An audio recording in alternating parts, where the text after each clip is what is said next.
Good morning student. पिछले lecture में मैं आप लोगों को भारत व बांग्लादेश के बारे में बतलाई थी। आज हम लोग भारत व नेपाल या इंडिया एंड नेपाल के संबंध के बारे में जानेंगे कि ये दोनों के बीच में क्या संबंध है। तो चलो आगे देखते हैं। भारत व नेपाल। नेपाल हिंदू राज्य है जिससे भारत के अच्छे संबंध बने रहना स्वाभाविक है। भारत ने नेपाल को रास्ते दिए हैं ताकि वहाँ के लोग भारत आकर अन्य देशों को जा सके। नेपाल में हिंदुओं की तीर्थ स्थान है, इसलिए हजारों हिंदू वहाँ की यात्रा करते हैं। दोनों देशों के लोग मुक्त रूप से भ्रमण कर सकते हैं, लेकिन वहाँ माओवादी गुट भारत विरोधी प्रचार कर रहे हैं। उनका कहना है कि भारत साम्राज्यवादी देश है जो नेपाल पर अपना प्रभुत्व बनाए रखना चाहता है। उन्होंने काला पानी का विवाद खड़ा किया है। वह नदी भारत में है जिसका पानी बहकर नेपाल में जाता है। भारत नेपाल में विद्युतीकरण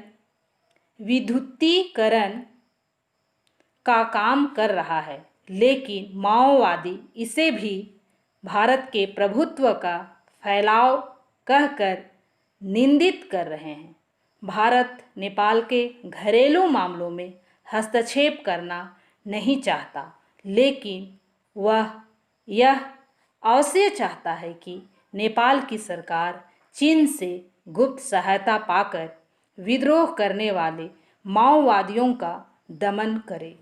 31 जुलाई 1950 को भारत व नेपाल ने एक संधि के तहत शांति व मैत्रीपूर्ण संबंध स्थापित किए। इसमें कहा गया, कोई देश किसी अन्य देश के द्वारा एक दूसरे की सुरक्षा के प्रति संकटों को सहन नहीं करेगा तथा संकट से निपटने हेतु दोनों देशों के शासकगण सुरक्षात्मक उपायों पर शीघ्र विचार विमर्श करेंगे। इस महत्वपूर्ण संधि के तहत दोनों देशों के नागरिकों को पासपोर्ट के बिना आवागमन का अधिकार मिल गया। बहुत से नेपाली नागरिकों ने भारत में शिक्षा प्राप्त करके कोई काम धंधा अपना लिया।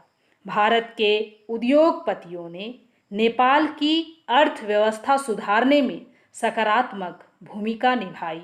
भारत सरकार ने नेपाल को आर्थिक व वित्तीय सहायता दी, लेकिन दोनों देशों के बीच मनमुटाव के कुछ बिंदु भी बने रहे। जैसे क्या क्या बिंदु थे मनमुटाव के दोनों के बीच, भारत और नेपाल के बीच? 1 नंबर, भारत में लोकतांत्रिक व्यवस्था है, अतः भारत की सरकार ने नेपाल नरेश के अलोकतांत्रिक कार्यों को पसंद नहीं किया। नेपाल नरेश ने कई बार निर्वाचित लोकप्रिय सरकारों को भंग कर दिया तथा देश में आपातकाल की घोषणा कर दी।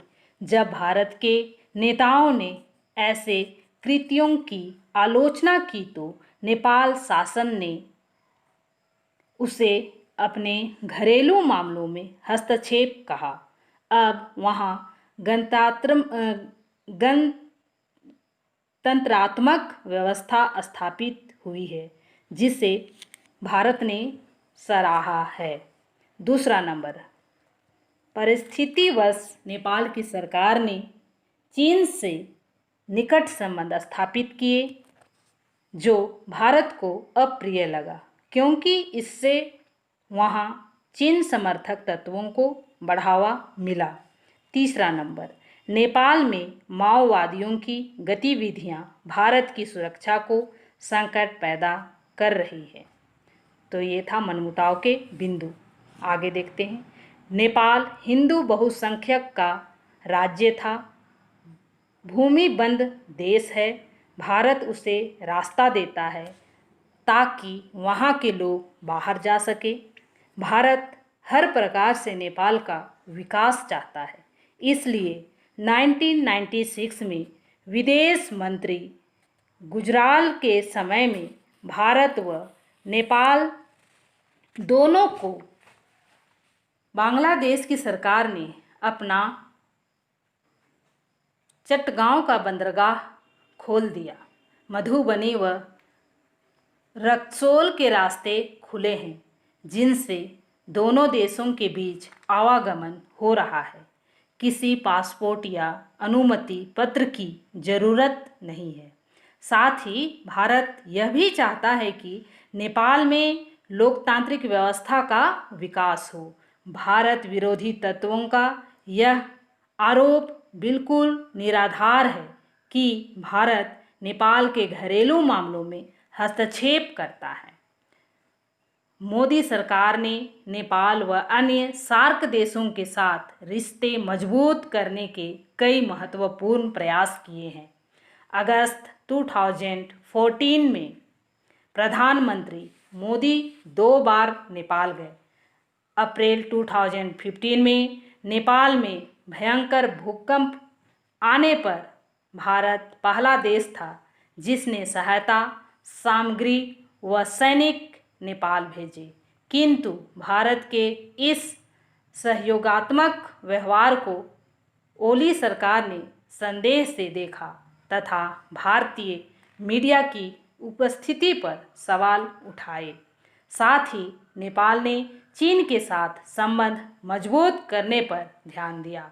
नेपाल में राजनीतिक उथल-पुथल उत्पन्न हो गई, जबकि सितंबर 2015 में संविधान सभा के द्वारा नए संविधान को अंगीकृत करने पर देश के दक्षिण में मधेसी क्षेत्र ने विरोध प्रदर्शन आरंभ किया।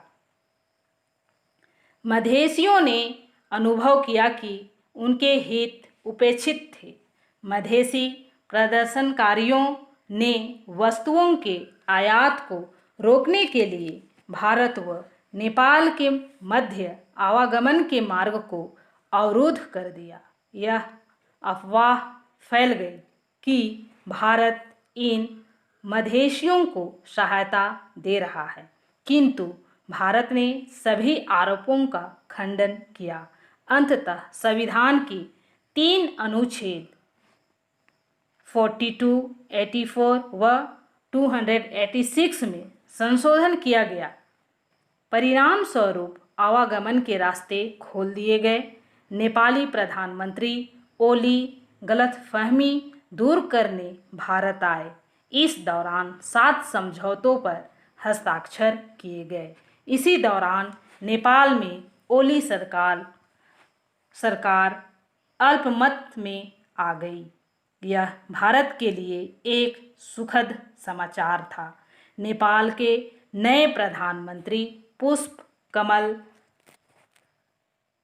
दहल प्रचंड के शासनकाल में भारत नेपाल संबंधों में सुधार आने की संभावना की गई। 2017 में ओली पुनः सत्ता में आए। इस तरह से भारत व नेपाल के संबंध थे। बच्चों, आज मैं भारत व नेपाल के संबंधों के बारे में इतना ही बतला करके इस क्लास को समाप्त करती हूँ। Thank you.